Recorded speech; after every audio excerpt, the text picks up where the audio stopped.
ఈ రోజు అయితే మా కాలేజీలో ఫెస్ట్ అయితే జరుగుతుంది. ఇక ఫెస్ట్ అంటే మామూలుగా ఉండదు కదా, అందుకని నేను మా ఫ్రెండ్స్ మంచి జోష్ మీద అయితే బయలుదేరేసాం. ఇక కాలేజ్ మొత్తం ధూమ్ ధామ్ గా మంచి హడావిడిగా ఉంది. ఇక పోతే ఫెస్ట్ లో ఏమేమి జరిగాయి, ఎలా జరిగాయి మొత్తం చెప్పేస్తా. స్టార్టింగ్ క్లాసికల్ డాన్స్ తో స్టార్ట్ చేశారు. ఇక మా వాళ్ళు అయితే దాన్ని చూసి స్టార్టింగ్ లో నీరసిపోయారు. తర్వాత సన్మానాలు అయితే మొదలు పెట్టారు. ఇక ఆ సన్మానాలు చూడలేక సగం మంది అయితే బయలుదేరేశారు ముందుగానే. ఇక అందరూ బయలుదేరేద్దాం అనుకునే లోపల సింగర్ యశస్వి బ్రో వచ్చాడు. మా వాళ్ళకి కూడా మంచి ఊపందిచ్చాడు.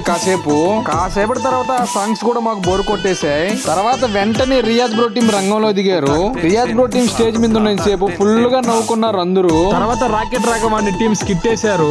తర్వాత మళ్ళీ మొదలు పెట్టారు క్లాసికల్ డాన్స్ ని. ఇక ఆ టైంలో ప్రోగ్రామ్ మొత్తం బోర్ గా మోగుతూ ఉంది. తర్వాత సింగర్ రేణు బ్రో అయితే వచ్చాడు. ఆ టైంలో కాలేజ్ మొత్తాన్ని గడగడ ఊగించాడు తన పాటలతో. ఇక నిద్రపోయే వాళ్ళందరూ లేచి డాన్స్ చేయడం మొదలు పెట్టారు రేణు బ్రో వాయిస్ ని.